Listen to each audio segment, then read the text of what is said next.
আফু শোনা, আমি এই রুমে থাকলে হয়তো তোমার অসুবিধা হবে। আমি পাশের রুমে আছি, তোমার কোনো দরকার থাকলে আমাকে কল করে নিও। আয়াসের কথা শুনে নূরের মনে এক অজানা আশঙ্কার সৃষ্টি হলো। তাহলে ওর ধারণাটি কি ঠিক? মানুষটা কি ওর থেকে দূরে সরে যেতে চাইছে? তাই জন্যই কি ওর এই অবস্থায় একে একা ফেলে রেখে চলে যাচ্ছে? নূর খুব ভালোভাবেই জানে যে ওর সাথে যা হয়েছে তাতে আয়েশের কোনো দোষ নেই। এমনকি ওকে যে ধাক্কা মেরে ফেলে দিয়েছে তার মুখটা নূর সম্পূর্ণরূপে দেখতে না পেলেও অল্প অল্প দেখতে পেয়েছে। তার মুখটা রুমাল দিয়ে বাঁধা ছিল। নূর সহজে আয়েশের কাছে ধরা দেবে না। আয়েশের জন্য ওর মনে সুপ্ত অভিমানের সৃষ্টি হয়েছে, আর তা হয়তো আয়েশকে সেরিনার সাথে দেখেই হয়েছে। সেরিনার সাথে নূর আয়েশকে কল্পনা করতে পারে না। ওর মনে এই কয়েকদিনে আয়েশের জন্য আলাদা এক অনুভূতির আগমন ঘটেছে। আয়েশ নামক মানুষটা এখন প্রিয় মানুষের তালিকায় নাম লিখিয়েছে। তাই প্রিয় মানুষদেরকে অন্য কারোর সাথে সহ্য করা বড্ড কষ্টকর একটা কাজ। আয়েশ ওর পকেট থেকে একটা ফোন বার করে নূরকে দিয়ে বলল, এ নাও, এটা তোমার ফোন। আগেটা তো আমি ভেঙে দিয়েছিলাম, এটা তোমার জন্য। এটা আমার নাম্বার সেভ করা আছে আয়েশ বলে, তাই কোনো দরকার হলে আমাকে কল করে নিও। আমি পাশের রুমেই আছি। কথাটা বলে আর এক মুহূর্ত আয়াস আর দেরি না করে বেরিয়ে গেল। নূরের বারবার বলতে ইচ্ছে করছিল যে একটাবার থেকে যান না। নূরের গলা ধরে এলো। বহু কষ্টে ঢোক গিলে ফোনটা হাতে নিল। ওয়ালপেপারে নূরের একটা সুন্দর ছবি দেওয়া। ফোনটা আনলক করে কন্ট্যাক্টে গিয়ে আয়েশের নামটা ডেভিল বলে সেভ করে নিল, আর পাশে একটা ইমোজি। নূর চকলেট আর আইসক্রিমগুলোর দিকে তাকালো। এত রাতে আয়েশ এগুলো কোথা থেকে আনলো নূর জানে না, তবে এগুলো খাওয়ার আশা ওর মাটি হয়ে গেছে। এই মুহূর্তে আয়েশকে ও পাশে চেয়েছিল, কিন্তু কত সহজেই আয়েশ ওর হাতে একটা ফোন ধরিয়ে দিয়ে বেরিয়ে গেল। বয়স 45-এর মহিলাটা কোলে মাথা রেখে শুয়ে আছে আয়াস। চোখ দিয়ে টুপিয়ে টুপিয়ে জল পড়ছে। আজ নিজের চোখের জলটাকে বড্ড সস্তা বলে মনে হচ্ছে। আগের চোখের জলটাকে অতি মূল্যবান বলে মনে হতো, কারণ আয়াস কখনো কাঁদতো না। আয়েশের চোখের জলে মহিলার শাড়ির আঁচল ভিজছে, ওনার চোখেও জল। উনি কখনো আয়েশকে এত ভেঙে পড়তে দেখেননি। উনি নিজের চোখের জলটুকু মুছে বলল, কাঁদে না আয়াস, তুমি না আমার লক্ষ্মী ছেলে। আয়াস চোখের জলটা মুছে বলল, কাঁদছি না আমি, ওকে। উনি আয়েশকে বললেন, দেখো, ভালোবাসা নামক জিনিসটা কখনো অপরাধের নয়, কিন্তু ভুল মানুষটাকে ভালোবাসা অপরাধের। তুই সঠিক মানুষটাকেই ভালোবেসেছিস, আর আমি এমন তো নয় যে তুই কেবল আমার কথা শুনে নূরকে বিয়ে করেছিস। তুই তো নূরকে ভালোবাসিস, তাই না? কি ঠিক বলিনি আমি, বল? আয়েশ একটা তাচ্ছিল্যের হাসি হেসে বললেন, আমার ভালোবাসায় আর কি এসে যায়? আমি তো কখনই কারোর প্রিয় হতে পারলাম না, কারোর না, আর না কাউকে ভালোবাসতে পারলাম। উনি আয়েশের কপালে চুমু দিয়ে বললেন, ধুর পাগল, তোর ভালোবাসা হলো খাঁটি, আর তুই যা করেছিস তা অন্যায় না। আমি কখনো চাইনি নূর তুই ব্যতীত অন্য কারোর জীবন সঙ্গী হোক, আর আমি মনে করি নূরের জীবনের ওপর এটুকু অধিকার আমার না থাকলে আর কারণ নেই। আহান নূরকে ভালোবাসে সেটা ভুল নয়, কিন্তু তাকে এখনো দূর থেকে ভালোবাসার কল্পনা করতে চাওয়া ভুল। আয়েশ মুচকি হাসছে, আর মাঝে মাঝে চোখের কোনা দিয়ে জল গড়িয়ে পড়ছে। অদ্ভুত মায়াজালে আটকে গেছে সম্পর্কের মায়াজাল। উনি আয়েশের চোখের জল মুছে দিয়ে বললেন, আহানের ফ্লাইট কবে? আয়েশ নির্লিপ্ত ভাবে বলল, সকাল 8টায়। যাওয়ার আগে আমার সাথে দেখা করতে বলিস। আয়েশ মাথা নাড়ালো। উনি আয়েশকে আশ্বস্ত করে বললেন, তা আহান কি তোর কাছে এসে বলেছে আজ কখন যে সে তোকে ভালোবাসে? না, ভাই আমাকে কখনোই বলেনি, এমনকি তার কথায় কখনো আমাকে বুঝতেও দেয়নি। আমি যখন ভাইকে প্রথম বলেছিলাম যে আমি নূরকে বিয়ে করতে চাই, কিন্তু আমার সাথে নূরের বিয়ে করার কথা নূরের বাবা কখনোই মানবে না, তাই আহান ভাইকে নূরের সাথে বিয়ের অভিনয় করতে হবে। তখনও ভাইয়া নূরকে ভালোবাসতো না। নূরের জীবনে আমি প্রথম এসেছি, তবু সেটা বড় কথা নয়। বড় কথা হলো ভাইয়া নূরকে ভালোবাসতো, সেটা কখনো আমাকে বুঝতে দেয়নি। আজ একটা জিনিস বুঝলাম, আমি হয়তো ভাইকে ভালোই বাসতে পারিনি। ভাইয়া নিজের সব ভালোবাসা আমার প্রতি উজাড় করে দিয়েছে, কিন্তু আমি পারিনি। আমার কথা রাখতে একটা বারো আমত করেনি। নিজের ভালোবাসা নূরকে আমার কাছে তুলে দিয়েছে আমার একটাবার চাওয়াতেই, কিন্তু আমি তার চাকে থাকলে নূরকে তার হাতেই দিতাম না কখনো। আমি মানুষটা বড্ড স্বার্থপর। উনি আয়েশের কথা শুনে কান্না করে দিলেন, আর আয়েশের গালে হাত রেখে বললেন, তা আহান কি তোর কাছে এসে বলেছে আজ কখনো যে সে তোকে ভালোবাসে? না, আমার আয়েশ স্বার্থপর হতেই পারে না। আমার আয়েশ আমার নূরকে ভালোবাসে, আর নূর এই পৃথিবীতে এসেছে শুধুমাত্র আয়েশের জীবন সঙ্গী হিসেবে, অন্য কারোর জন্য না। আল্লাহ আহানের জন্য অন্য কাউকে রেখেছেন। আয়াস থমথমে গলায় বলল, আমি হয়তো নূরকে জোর করে পাওয়ার চেষ্টা করেছি। এটা তোর ভুল ধারণা আয়াস। সৃষ্টিকর্তা যাকে যার জন্য সৃষ্টি করে সে কেবল তারই হয়। সৃষ্টিকর্তা ব্যতীত কারো সাধ্য নেই তাদের আলাদা করার। আয়াস মাথা নিচু করে আছে, মনের মাঝে কাজ করছে একরাশ অপরাধ বোধ। আয়াস এবার উঠে দাঁড়ালো। ওকে দেখে মহিলাটি বললেন, কোথায় যাচ্ছিস? ভাইয়ের কাছে, প্লিজ তুমি আমাকে আটকেও না। কথাটা বলে আয়াস বেরিয়ে গেল। উনি ছলছল চোখে তাকিয়ে বললেন, সেদিন যদি তোমার সেই সুপ্ত লোভটাকে আটকাতে পারতাম তাহলে আজ কারোর জীবনে এত জটিলতা আসতো না। কোনোদিনও ক্ষমা করব না তোমাকে। রাত 4:25। দরজার দিকে চেয়ে আছে নূর। বারবার মনে হচ্ছে এই বুঝি আয়াস আসবে, এই বুঝি আয়াস আসবে। কিন্তু প্রায় 1 ঘন্টা হয়ে গেল, তবুও আয়াস আসলো না। নূরের ভীষণ রকম কান্না পাচ্ছে। আজ শারীরিক অবনতির জন্য জড় বস্তুর মতো বসে আছে ও। আইসক্রিম চকলেট কোনোটা ছুঁয়ে অব্দি দেখেনি। হঠাৎ কারোর পায়ের আওয়াজ পেয়ে নূর চোখটা মুছে দিয়ে ঘুমিয়ে থাকার ভান করতেই আয়াস রুমে ঢুকলো। নূরকে ঘুমিয়ে থাকতে দেখে আয়াস আর ওকে ডাকলো না, সোফাতে গিয়ে শুয়ে পড়লো। নূর এক চোখ পিট করে দেখার চেষ্টা করলো আয়াস শুয়ে আছে।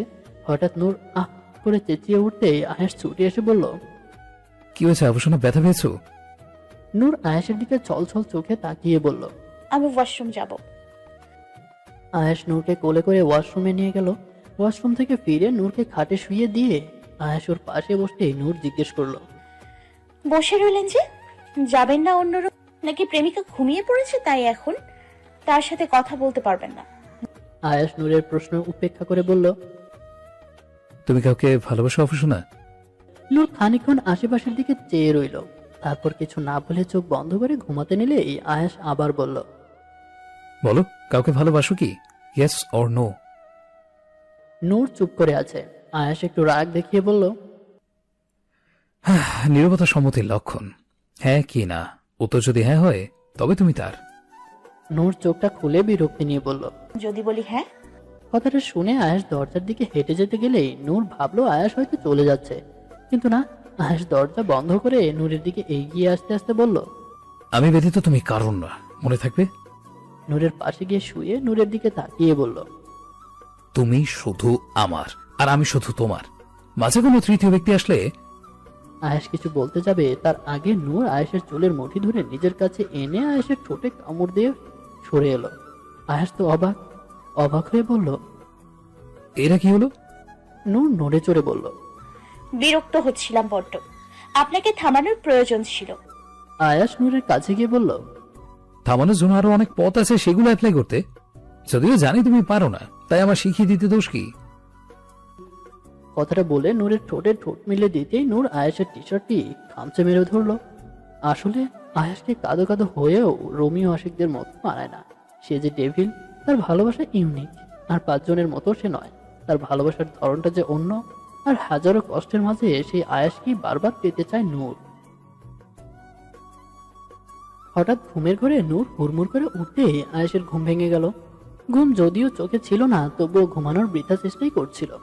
আয়াসের মাথায় অনেক চিন্তা ভাবনা ঘুরছে। আহানের জন্য কষ্টটা বেশি হচ্ছে। নূর ওর বাহুডোরে ছিল, তাই নূরের ঘুম ভেঙে গেছে তা বুঝতে আয়াসের বেশি অসুবিধা হলো না। ভোরের রেশটা কেটে গিয়ে সূর্য ধীরে ধীরে কিরণ দিচ্ছে। আয়াস উঠে নূরের দিকে তাকিয়ে বলল, কি হলো আভূষণা, ব্যথা পেয়েছো? নূর ওর নিজের মধ্যে গম্ভীর্যতা বজায় রেখে নামতে গেলেই আয়াস থমকে বলল, কোথায় যাচ্ছ তুমি? আমি যাওয়ার জন্য পারমিশন দিয়েছি? নূর আয়াসের চাউনি উপেক্ষা করে নামতে গেলেই আয়াস বলল, এক পাও যদি নামিয়েছো তাহলে আমি এমন কিছু করব যা তুমি এই মুহূর্তে সহ্য করতে পারবে না। অযথা আমাকে রাগিয়ে দিও না, আর কোনো কিছু দরকার হলে আমাকে বলো।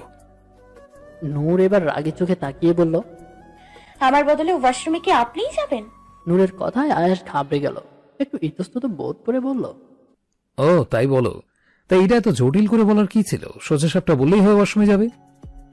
আয়াস বিছানা থেকে নেমে নূরকে কোলে নিতে গেলেই নূর বলল, আমি হেঁটে যাব।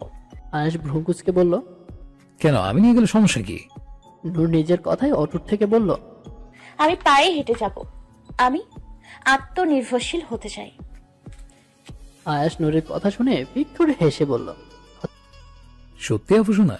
হাঁটবে বলে তার জন্য আবার তোমার নিজের মাঝে এমন আত্মনির্ভরশীলতা জেগে উঠলো। যাই হোক, গুড ফর ইউ। ধরে বলে আয়াস নূরের দিকে হাত বাড়িয়ে বলল, হাঁটা ধরে নামো। নূর জানে যে ও নিজে নামতে গেলে ধপ করে পড়ে কোমর ভাঙবে, তাই এত কষ্ট আর নিজেকে দিতে চায় না।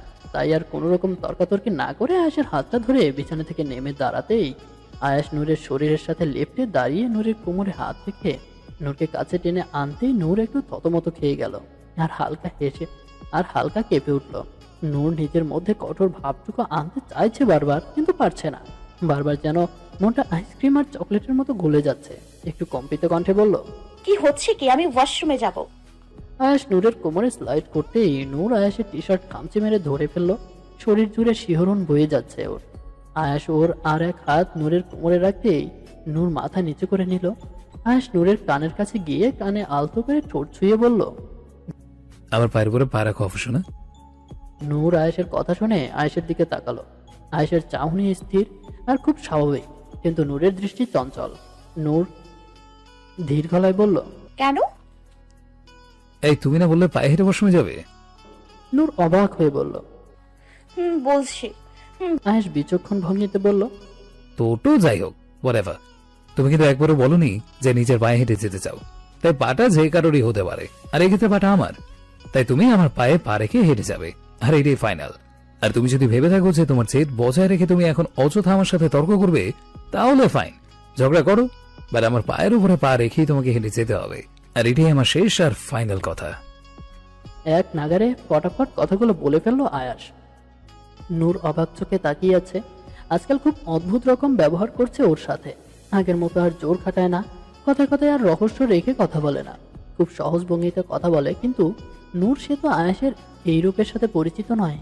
আয়াসের এই রূপটাই ও চেয়েছিল, কিন্তু কোথায় না কোথাও আয়াসের সেই ডেভিল রূপটাকে নূর খুব বেশি মিস করছে। যে আয়াস কথায় কথায় ওকে ধমক দিত, ওর উপর জোর খাটাতো, নূরের সব সিদ্ধান্ত ও নিত। এটা যদি ক্ষণস্থায়ী বা তা কেবল নূরের অসুস্থতার জন্য হয়, তবে তাহলে নূরও মেনে নেবে, নতুবা নয়। কারণ ও সেই ডেভিল আয়াসকেই ভালোবেসেছে আর তাকেই চায়। নূর বেশ ভালোই বুঝলো যে আয়াস যা বলেছে তার বাইরে আয়াস একটা কাজও করবে না। তাই এই মুহূর্তে আয়াসের সাথে তর্কাতর্কির যুদ্ধে নামা বৃথা। বেশি কথা না ভেবে নূর ওর এক পা আয়াসের পায়ের উপর রাখলো, আর এক পা রাখতে নূর কোনো একটা কিছুর ভয় পেয়ে ধরপর করে আয়াসের পা থেকে পা নামিয়ে নিল। আয়াস মুচকি হেসে বলল, কি হলো অফুসোনা, পা নামিয়ে নিলে যে? চিন্তা নেই, আমার পা ভাঙবে না। এখন আর আগের মতো জিম না করলেও এইটুকু শক্তি তো আছে যে তোমার মতো আরো কয়েকটা বউকে কোলে তুলে নিয়ে পুরো ধানমন্ডি করতে পারবো, বুঝলে অফুসোনা? আরো কয়েকটা বইয়ের কথা শুনে নূরের রাগ উঠে গেল। তাই রাগটা আর কারোর উপর না, আয়েশের উপরেই ছাড়া প্রয়োজন। তাই রেগে গিয়ে বলল, বলেছি তো, এমন দাঁত বার করে হাসছেন কেন? ওয়াশরুম যাব বলেছিলাম আর আপনি হাজারটা বউ নিয়ে চলে এলেন, আবার তাদেরকে ধানমন্ডিও ঘোরাচ্ছেন। হোয়াট এভার, আপনি যাকে খুশি তাকে নিয়ে ঘুরুন, আই ডোন্ট কেয়ার, বাট আপাতত আমাকে ওয়াশরুম অব্দি দিয়ে আসলেই হবে। যাবেন কিনা, ইয়েস অর নো? আয়াস নূরের এমন কথা শুনে মুচকি হেসে লম্বা সুরে ডেকে বলল, অফুসোনা। নূর আয়েশের দিকে বাঁকা চোখে তাকিয়ে বলল, কি? মনের ভিতরে জ্বালা পোড়া হয়। নূর বুঝতে পারলো আয়াস ঠিক কি ইঙ্গিত করতে চাইছে। তাই রেগে গিয়ে আয়েশের পায়ের উপর পা রেখে নিজের পা দুটো খানিকটা উঁচু করে আয়েশের গলা অবধি ওর মুখটা নিয়ে গিয়ে আয়েশের গলায় কামড় দিয়ে ধরে রইল। আয়াস নূরকে ছেড়ে না দিয়ে নিজের আরো কাছে টেনে নিতে নূর কিছু একটা ভেবে ছেড়ে দিল। আয়াস নূরের দিকে অবাক চোখে তাকিয়ে বলল, ভ্যাম্পায়ার হয়ে গেলে নাকি আজকাল যেখানে সেখানে কামড়ে নিচ্ছ? নূর ওর ঠোঁটটা মুছে বলল, আপনি ডেভিল হলে আমার ভ্যাম্পায়ার হতে সমস্যা কি? আর এত কথাই বা হচ্ছে কেন? আপনি কি আমাকে ওয়াশরুমে নিয়ে যাবেন নাকি না? আয়াস আর কোনো কথা না বাড়িয়ে নূরের নাকে একটা চুমু দিয়ে এক পা বাড়াতে গেলেই নূর পড়ে যেতে গেলেই আয়াস শক্ত করে ধরে বলল, জামাইকে অন্য মেয়ের সাথে দেখলে রাগের বেলায় 16 আনা, এদিকে নিজে চিন্তা 0। এভাবে রিসার্ট হলে এমনি পড়ে যাবে, গলা জড়িয়ে ধরো ফিল্ম স্টাইলে, আর মাঝে মাঝে একটু রোমান্টিক চোখে তাকাবে, তাহলে আমার শরীরে এনার্জি পাবো, বুঝেছো? নূর আয়েশের দিকে অপলক ভাবে তাকিয়ে আছে। এটাও কেন আয়েশকে দেখছে? ও কখনো ভাবেইনি যে আয়েশের শক্ত খোলসে ঢাকা ব্যক্তিত্বের মাঝেও একটা নরম হৃদয়ের মানুষ আছে। আয়েশের গলা জড়িয়ে ধরে আয়েশের দিকে অপলক ভাবে তাকিয়ে আছে নূর। আয়েশ নূরকে নিয়ে হাঁটছে। হাঁটতে হাঁটতে হঠাৎ আয়েশ বলল, মাঝে মাঝে তাকাতে বলেছিলাম অবশ্যই না, এখন তো দেখছি তুমি আমার উপর রীতিমতো নজর দিচ্ছ, যদিও আমি জানি আমি খুব সুন্দর। নূরের দিকে চোখ টিপ মেরে নূর আয়েশের কথাতে খানিকটা লজ্জাবোধ করতেই মাথা নামিয়ে নিল। নূরকে ওয়াশরুমে দিয়ে এসে আয়েশ বাইরে অপেক্ষা করতে লাগলো। হঠাৎ ফোনে ফোন আসাতেই আয়েশ ফোনটা ধরতে গেল। ফোনটা হাতে নিয়ে দেখলো নূরের ভাইয়া ফোন করেছে। ওনার কলটা দেখে আয়েশ কিছু একটা ভাবলো। তারপর কলটা ধরতেই উপাস থেকে নূরের ভাইয়া বলে উঠলো। হ্যালো আয়াস, নূর কেমন আছে? আয়েশ বেশ স্বাভাবিকভাবে বলল, ভালোই আছে ভাইয়া। নূর যে অসুস্থ তা তুমি একবারও আমাদেরকে ফোন করে জানালে না পর্যন্ত। ওকে তোমার কাছে তুলে দিয়েছি, মানে কি এটা যে ও কেমন আছে তার ন্যূনতম খবরটুকু আমাদেরকে জানাবে না? পাশ থেকে নূরের বাবার কণ্ঠস্বর ভেসে আসছে। উনি তার স্বরে চিৎকার করে বলছেন, এই ছেলেকে আমার কোনো কালেই ভালো লাগেনি। আমার তো মনে হয় নূরের এমন অবস্থার জন্য ওই দায়ী। নূরের ভাইয়া নূরের বাবাকে থামিয়ে বলল। বাবা একটু চুপ কর, আমি কথা বলছি তো। কথাটা বলে আয়েশকে বলল, বলছিলাম কি আয়াস, নূর অসুস্থ কিন্তু তুমি আমাদেরকে জানাওনি। তবে আমরা তো আর আমাদের কর্তব্যকে অস্বীকার করতে পারি না। তাই আমরা আজকে নূরকে দেখতে যাব বিকালে। দরকার হলে কয়েকদিনের জন্য নূরকে এখানে আমাদের কাছে রাখবো, তারপরও সুস্থ হলে তোমার কাছে না হয়। কথাটা বলতে না বলতে আয়েশ বলল। ওকে, আমি এখন রাখছি, তোমরা আসলে এই বিষয়ে কথা হবে। আয়াস ফোনটা কেটে বিছানায় ছুঁড়ে মারলো। ওর কপালের চামড়ার সূক্ষ্ম ভাঁজ আর রাগের আভাস স্পষ্ট। নূর ওয়াশরুমের দরজা বন্ধ করে দাঁড়িয়ে আছে। এতক্ষণ আয়াসের কথাগুলো শুনছিল মনোযোগ দিয়ে, যদিও বুঝতে পারেনি আয়াস কার সাথে কথা বলছিল আর হঠাৎ ওর এই রাগের কারণ কি। আয়াস নূরের কাছে গিয়ে নূরকে কোলে তুলে নিল।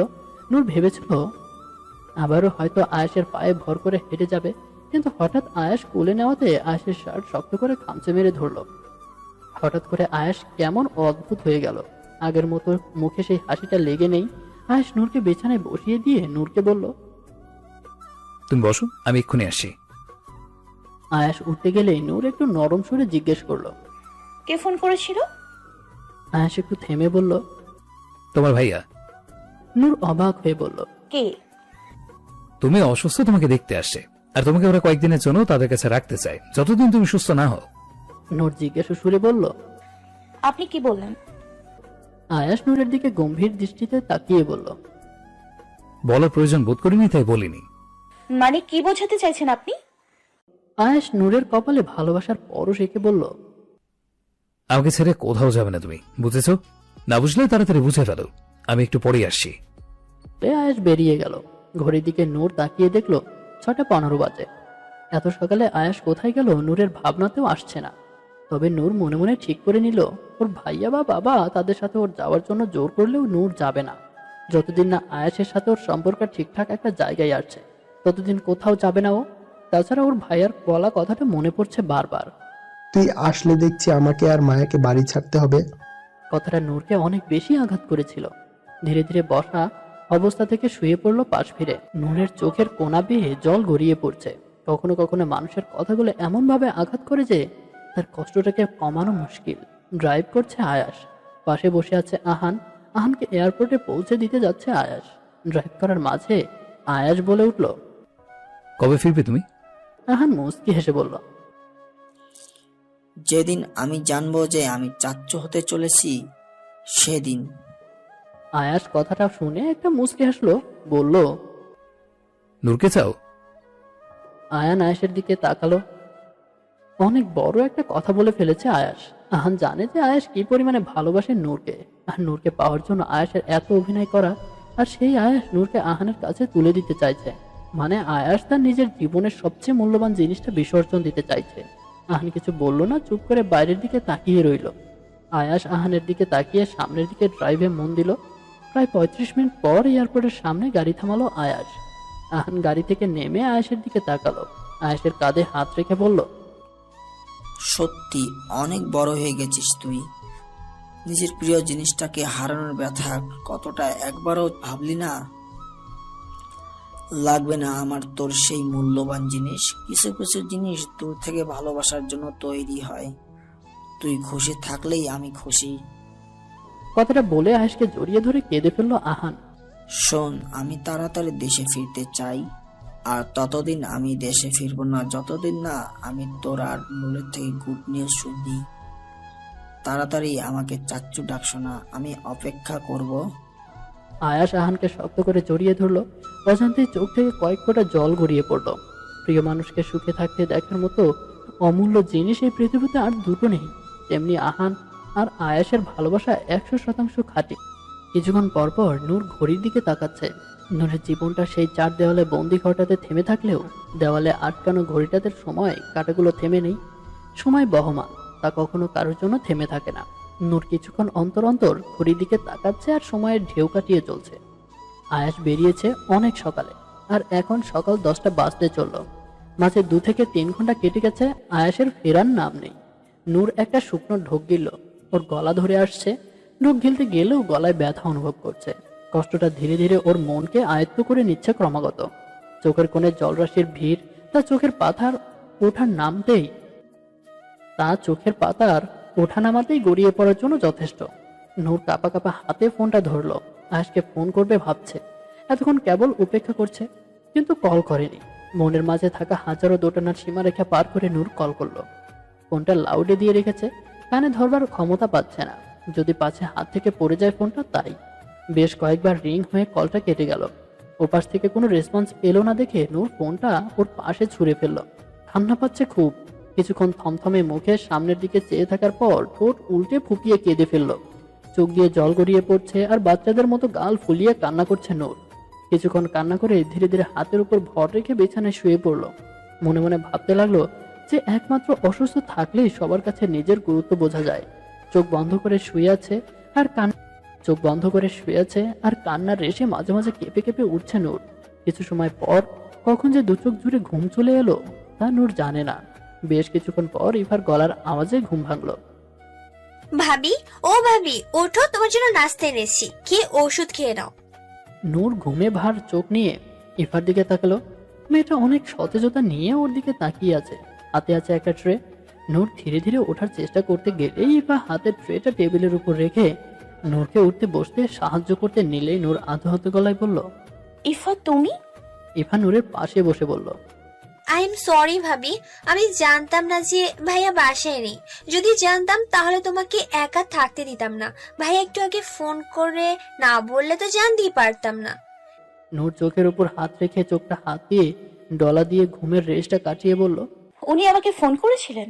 উনি ইভা খাবারের ট্রেটা নূরের পাশে রেখে বলল, জি ভাবি, ভাইয়াই তো বললো তার বাসায় ফিরতে নাকি দেরি হবে, তাই আমি যেন তোমাকে খাইয়ে দিয়ে যাই। কথাটা শুনে নূরের বুকের ভেতর মোচড় দিয়ে উঠল। আয়াস ইফাকে কল করছিল, কিন্তু ওকে কল ব্যাক করার সুযোগ পায়নি। অভিমানের মেঘটা কষ্টের কালো পাহাড়টা গা ছুঁয়ে ঘেঁষে আছে। বুঝতে পারছে না এখন ওর কিরকম ব্যবহার করা উচিত। নূর চুপ করে আছে দেখে ইফা বলল, আমি বুঝেছি ভাবি, তুমি ভাইয়ার উপর খুব রাগ করে আছো, তাই না? রাগ হওয়াটাই স্বাভাবিক। তোমার এই সময়ে তোমার পাশে থাকা উচিত, কিন্তু ভাইয়া খুব ব্যস্ত না হলে কখনো এমনটা করতো না ভাবি।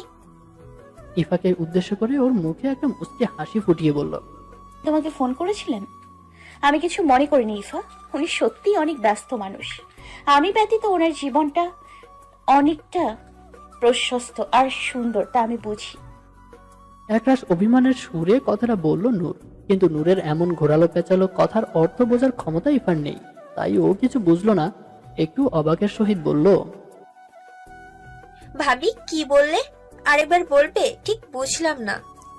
নূর ইফার গালে হাত রেখে আগের তুলনায় মুখের হাসিটা আরো বেশি প্রশস্ত করে কথা ঘোরানোর জন্য বলল, তুমি নাস্তা করেছো ইফা? করেছি ভাবি। তুমি অনেকক্ষণ না খেয়ে আছো, আমি জানি তোমার অনেক খিদে পেয়েছে। আর কোনো কথা না বাড়িয়ে তাড়াতাড়ি খেয়ে নাও তো। নূর ট্রেটা হাতে নিয়ে বলল, আমার সাথে তুমি খাবে, কোনো কথা শুনবো না। ইফা চোখ মুখ কুঁচকে বলল, না ভাবি, আমি খাবো না, তুমি খাও, তোমার খিদে নেই। পরোটাটা ছিঁড়তে গিয়ে হাতে অল্প ব্যথা পেল। চোখ মুখ কুঁচকে ফেললো ব্যথায়। তবুও ইভাকে খুব একটু বুঝতে দিল না। কিন্তু ইভা নূরের ব্যথার আভাস পেয়ে নূরের কাছে থেকে ট্রেটা নিয়ে পরোটা ছিঁড়ে নূরের মুখের সামনে ধরে বলল, নাও ভাবি, হা করো। আর এমন কাজে নূরের চোখে জল চলে এলো। ওর মায়ের কথা মনে পড়ে যাচ্ছে খুব। ছোটবেলায় যখন ও খেতে চাইতো না, তখন ওর আম্মু ওকে কত রূপকথার গল্প বলতো, আর ওকে ভুলিয়ে ঠিক পরোটা খাবার খাইয়ে দিত। ইভা নূরের দিকে তাকিয়ে বলল, ভাবি তুমি কাঁদছো কেন? আমি কি তোমাকে কষ্ট দিয়ে কথা বলে ফেলেছি? নূর ইভার মাথায় হাত রেখে বলল, তোমরা এত ভালো কেন বলতে পারো? ইভা মুচকি হেসে বলল, ভাবি তুমিও না, আসলে আমরা তোমাকে অনেক বেশি ভালোবাসি, তাই তোমাকে সবসময় হাসি খুশি দেখতে চাই। তুমি অন্যের বাড়ির মেয়ে বলে আমরা কি তোমাকে অবহেলা করব বলো? একদিন তো আমাকেও অন্য বাড়িতে যেতে হবে। তাই আমরা যদি এখন থেকে নিজেদের মন মানসিকতা বদলাতে না পারি, তাহলে অন্যদের ধারণাটাও পাল্টাতে পারবো না। নূর ফুপিয়ে কেঁদে উঠল। বিয়ের প্রথম দিন যেদিন ও এই বাড়িতে পা রেখেছিল, সেদিন এই বাড়িটা আর বাড়ির মানুষগুলোকে কতটা কঠিন আর নিষ্ঠুর বলে মনে হতো নূরের কাছে। কিন্তু আজ এই মানুষগুলোকে ও হারাতে চায় না, কোনোভাবেই না। ইভা বলে উঠল, আরে ভাবি কেঁদো না, আজকে তো তোমার খুশি হওয়ার কথা, কারণ আজ তো তোমার বাসা থেকে লোক আসবে তোমাকে দেখতে। নূর ওর হাতের তালু দিয়ে চোখের জল মুছে স্বাভাবিক দৃষ্টিতে ইভার দিকে তাকিয়ে বলল। তোমাকে কে বললো? ইভা মুচকি হেসে বলল, আরে ভাবি আজকে ভোরেই তো আহান ভাইয়া বলে গেলেন যে তোমার বাসা থেকে তোমাকে দেখতে লোকজন আসবে, তাই তাদের যেন ভালো করে খাতির আপ্যায়ন করা হয়। নূর জল খেয়ে বলল, বলে গেলেন মানে? উনি মানে আহান ভাইয়াই কি আমার বাসাতে আমার অসুস্থতার কথা বলেছেন? ইভা পরোটা নূরের মুখের সামনে ধরে বলল, আহান ভাইয়াই তো তোমার ভাইয়াকে ফোন করে বলেছে, আর তারা জানিয়েছে যে তারা তোমাকে দেখতে আজকে আসছে। আর আহান ভাইয়া তো আজকে সকালে ইউকেতে চলে গেছে, তবে ফিরবে জানা নেই, বলেছে সময় হলে ফিরে আসবে। নূর এত সব একসাথে শুনে অবাক না হয়ে পারল না। আহানের জন্য একটু খারাপও লাগছে, কারণ নূর ভাবছে আহান হয়তো নূরের পড়া কথা শুনে চলে গেছে। এদিকে আহানের প্রতি রাগও হচ্ছে, কারণ আহানের জন্য নূরের ভাইয়া আয়াসকে কথা শুনিয়েছে। তাই সকাল থেকে আয়েশের মনটা কেমন হয়ে গেছে।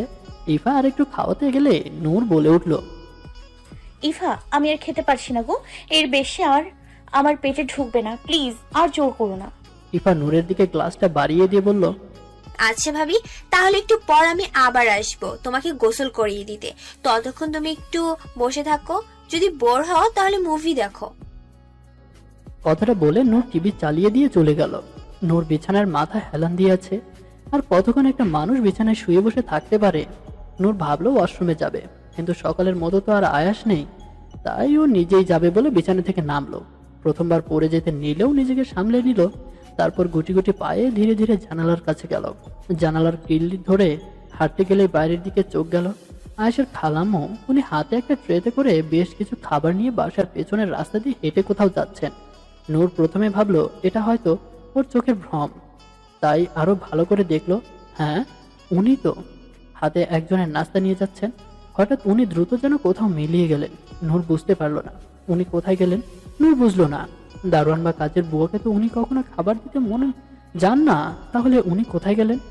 তাও আবার এমন রাস্তায় গেলেন যেখানে নূর কখনো যায়নি, এবং বাসার কয়েকজন মানুষ সেদিকে যায় বলে নূর জানতো না। নূর তবুও বেশ কিছুক্ষণ দাঁড়িয়ে রইল যদি ওনাকে ফিরতে দেখেন, কিন্তু বেশ কিছুক্ষণ হলো উনি ফিরছে না। দেখে নূর আর অপেক্ষা না করে ওয়াশরুমে চলে গেল। বৌমা শোনো, শাড়ি পরেছো ভালো কথা, কিন্তু পা বেঁধে আবার পরে যেও না, সাবধানে হাঁটবে। আয়াস বাসায় থাকলে না হয় ও একাই তোমাকে কোলে করে সারা বাসা ঘোরাতো, কিন্তু না জানি ছেলেটা কোথায় গেছে, এখনো তো বাসায় ফিরলো না। একটু পরই তোমার বাসার সবার আসবে, রান্না বান্না কমপ্লিট, আমি শুধু এবারে গোসলে যাব। নূরের শাড়ির কুচিটা ঠিক করতে করতে বললেন আয়েশের খালাম্মু আফরোজা বেগম। নূর কেবলই ওনার সকালের কথাটা ভাবছে, উনি কোথায় গিয়েছিলেন ঠিক। আচ্ছা ওনাকে কি জিজ্ঞেস করা উচিত? এরকম হাজারো কল্পনা জল্পনা রেশ কাটিয়ে নূর বলল, আচ্ছা আন্টি, আপনি সকালে বাসার পেছনের দিকে ট্রেতে করে নাস্তা নিয়ে কোথায় যাচ্ছেন? উনি যেন কথাটা শুনে প্রথমে একটু চমকালেন, তারপর স্বাভাবিকভাবেই বললেন, কই বৌমা, কোথাও যাইনি তো, আমি তো সকালে নাস্তা বানানোর পর রান্নাঘরেই ছিলাম, তুমি হয়তো ভুল দেখছো। ওনার বলা কথাটা শুনে নূর থেমে গেল, কিছু বলল না আর। আসলে উনি এতটাই স্বাভাবিক ভঙ্গিতে কথাগুলো বলছেন যেন তার উপর সন্দেহের আঙুল তুললে নূর নিজেই হয়তো মিথ্যা বলছে বলে প্রমাণিত হবে। কিন্তু নূর ঠিক দেখেছে যে উনিই ছিলেন, কিন্তু কথাটা উনি অস্বীকার করলেন। নূর অবাক হলো একটা বিষয়ে, সাধারণত মানুষ মিথ্যা কথা বলতে গেলে তার কণ্ঠস্বরে পরিবর্তন আসে, তার কণ্ঠস্বর কাঁপে, শরীরের অঙ্গভঙ্গির পরিবর্তন হয়, কিন্তু ওনার বেলায় তেমন কিছুই হলো না। উনি বড্ড বেশি স্বাভাবিক ছিলেন। আর নূর একটা মিথ্যা কথা বলতে গেলেই ওর মাঝে কাঁপাকাঁপি শুরু হয়ে যায়, যাতে স্পষ্ট যে কেউ ধরে ফেলবে যে ও মিথ্যা কথা বলে। নূর আর কথা বাড়ালো না, চুপচাপ রইল। ওর কথার মাঝে আফরোজা বেগম নূরের হাতে একজোড়া চুড়ি পরিয়ে বললেন, এটা তোমার শাশুড়ির অনেক ইচ্ছা ছিল তোমাকে এগুলো নিজের হাতে পরাবে, কিন্তু ওর ইচ্ছাটা পূরণ হলো না। যাই হোক, আমি তো আছি, কখনো নিজেকে একা মনে করবে না, কেমন? আর চিন্তা করো না, আয়াস ঠিক তাড়াতাড়ি ফিরে আসবে। কথাটা বলে উনি চলে গেলেন। ওনার যাওয়ার পানে নূর তাকিয়ে রইল। আসলেই ও অনেক ভাগ্যবতী যে ও এমন একটা পরিবারের বউ হয়ে এসেছে।